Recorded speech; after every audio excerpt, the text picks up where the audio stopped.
So India is not chaotic. Now you'll say, come on. I mean, come on. Look at this road. Look at this street. It has to be chaotic. But what I'm proposing is that maybe this is a different pattern, a different formula. Look at this, and let's study patterns for a bit. And to study patterns, you have to see something which is traditionally Indian. It's called a Rangoli or a kolam in South India. It's basically a pattern that is created by women outside the house every morning. It's a very simple pattern. There are dots, and you have to take a line around these dots. And a good pattern includes all these dots. It's preferably radially symmetrical. Now, what happens to this pattern? When you have more dots, the pattern gets far more elaborate and complex. Every day, the same dots can be joined differently. And different women can join these dots very differently. So what happens when everybody creates a column? You get diversity of patterns. Should I call this chaos? Simply because I can't handle the diversity of patterns. As many people in this world, so many patterns. None of these patterns are fixed. They change every day. The same dots can be joined differently. I can keep increasing the number of dots in my life. I can keep increasing my ability to join the dots in different ways, and therefore my patterns keep transforming. Our mind is something like that. Our mind is a pattern. The dots are the data that you have, the information that you have, the knowledge that you have. And the line is what you draw to transform it into wisdom. And wisdom is not static. It will keep changing when you have more dots. When you realize that the same dots can be joined differently. And most importantly, when you start appreciating that different people join the dots differently. And that's what creates multiple patterns. And that's what some people consider chaos. Look at this, for example. This is a road sign in America. Very organized, very systematic. When you travel to the US, it's fantastic. It's in English. It knows exactly where you want to go. We consider this order. Now you travel to China. There are road signs there, very clean, very organized. But as an English-speaking person, I feel excluded. And suddenly I realize that in America, a Chinese-speaking person would feel excluded. And suddenly the pattern, while organized, now seems very exclusive. It's not inclusive. And I say, hey, what I thought was organized is actually not inclusive. And somehow I start doubting the quality of the pattern. So I say there should be bilingual indicators, like in Tehran. Look at this. 2 languages, a little bit more inclusive. So now I shall go to India and I find quadrilingual indicators. Is it even more inclusive? There is English, there is Urdu, there is Kannada, there is Hindi. But still is not good enough for India, because you know we have 17 languages. So how will you create the perfect indicator for India which satisfies people who read 17 different languages? And keep in mind, 30% of India is not literate. So suddenly the pattern that you'll create will look chaotic to someone who feels unilingual indicators are order. You see, one is always more efficient. The question is, one is always more efficient. And efficiency demands exclusion. Who do you exclude? China has the benefit of a single script, the Mandarin script. We don't have that benefit. European Union is struggling to unite 25 languages. And so you create a currency note that can barely accommodate 2 scripts, Latin and Greek, and creates the illusion of uniformity. We don't have that. Who are you willing to exclude in order to create an efficient system? In India, we refuse to exclude anyone. Anyone who excludes is rejected as an intolerant person in our society. So we say, okay, fine, you have diversity, so let's create clean borders so that we can define everybody's in neat categories. Like this beautiful road somewhere in Europe. There is a road for the car, there is a road for the bicycle, and there is a road for the pedestrian. Observe carefully, there are no pedestrians. This is an Indian road.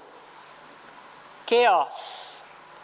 What if I say this is lanes with negotiated boundaries? Does it become still chaotic? Look at it differently. We forget one thing, that those neat lanes with bicycle lanes is in a country with 5 million people where 80% belong to the same ethnicity.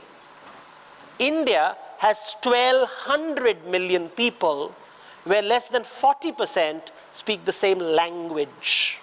And the remaining 60% speak over 15 languages.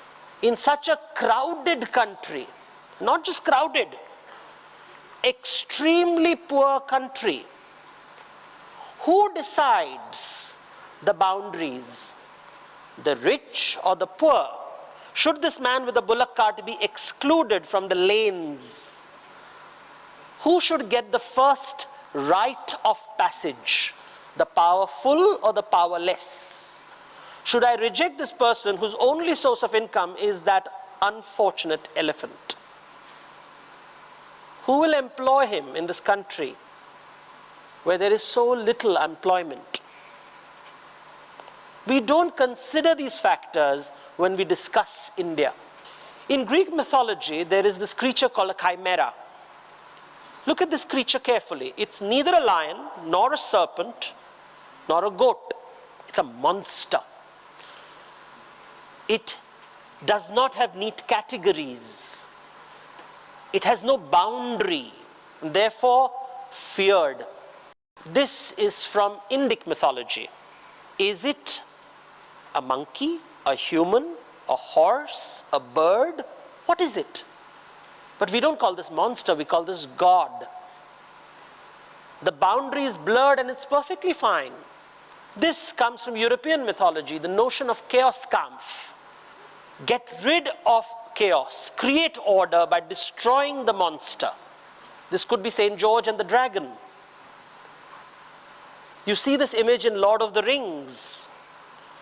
Destroy the monster, create order. Let there be neat categories, let there be wonderful boundaries that everyone respects. But in Indian mythology, you have a very different concept. It's called Uddhar. Liberate yourself from boundaries. So you have this man who says, I don't want to die inside or outside, at day or at night. And divinity manifests himself as a creature which is neither human nor animal and says, I will kill you on the threshold, which is neither inside nor outside, at twilight, which is neither day nor night. Liberation from boundaries. Uddhar. Enlightenment. In nature, there are no boundaries, and yet nature is highly organized. We don't call it chaotic. A garden is extremely organized, very well ordered. This is order, but whose order? Who is the gardener? Who decides what is plant, what is crop, what is weed that has to be weeded out and not included in the garden? Who decides? Who is the owner? Look at this. It's a classical Western meal, a wonderful pattern. You have clear categories and clear boundaries. First soup, then starter, then main course, then dessert. Till you don't finish the soup, you won't get the starter. Only when you get the starter, when you finish the starter, will you get the main course. When you finish the main course, you'll get the dessert. Sequential, controlled by the chef, central control. All you can do to the food is add a little bit of salt, add a little bit of pepper, maybe butter. This is an Indian meal. Different pattern. All things served simultaneously. One of you will take the rice, somebody would add the dal to it, third person will add pickle to it, fourth person will add papad to it, a fifth person will add gulab jamun to it. It's allowed. There is no central control, it's peripheral control. You decide what you want to eat. So the chef doesn't know what you're eating. It is the ultimate in customization. It's the perfect user experience. Simultaneous, no central control, peripheral control, a different pattern, negotiated boundaries. Who negotiates it? The person preparing the food, the person serving the food, or the person eating the food. You see, this is one pattern. Urban, high-rise city with a high carbon footprint. Incidentally, this is Bombay, taken from a different angle. Another pattern, also Bombay. A slum, very poor, low carbon footprint. Look at the grid formulation. It's a grid. Can you see roads there? How do you go from point A to point B? It doesn't make sense. Google Maps won't help you here. It'll help you here.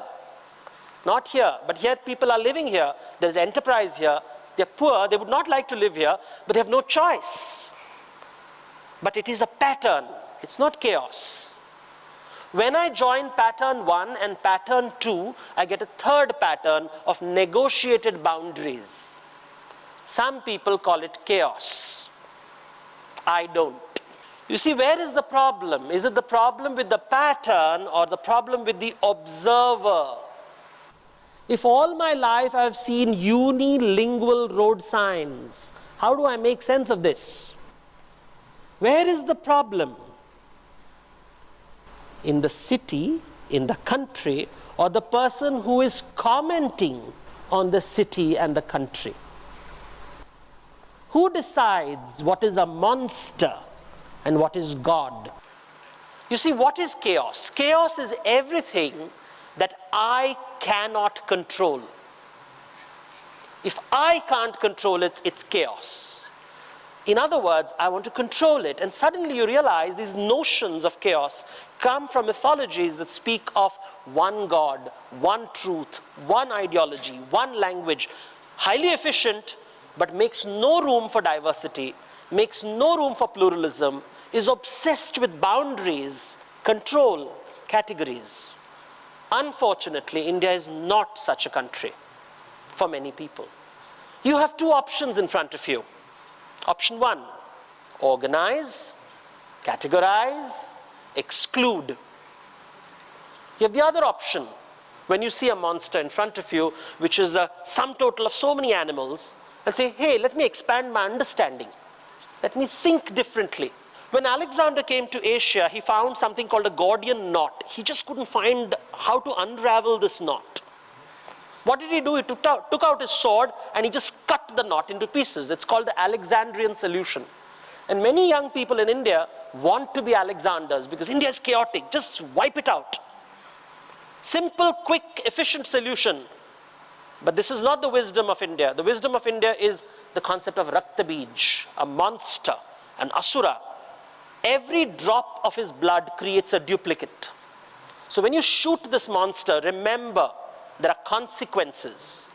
So when the goddess goes to kill this monster, she says, I must create another monster who can handle the consequence. And that monster is actually a goddess who drinks blood and does not allow the drop of blood to fall on the ground. She accommodates the consequence. This is wisdom. Think cause and consequence. Don't be in a hurry because impatient solutions spawn more problems. And trust me, India has seen many impatient solutions. So the conclusion, if you start thinking chaos, you'll be obsessed with seeking control. But if you think pattern, you will find answers. So it's up to you to choose. You choose what you want. Do you think chaos and seek control? Do you think pattern and you will find answers? Make your choice. Remember, every choice is valid and every choice has consequences. Best of luck. Thank you.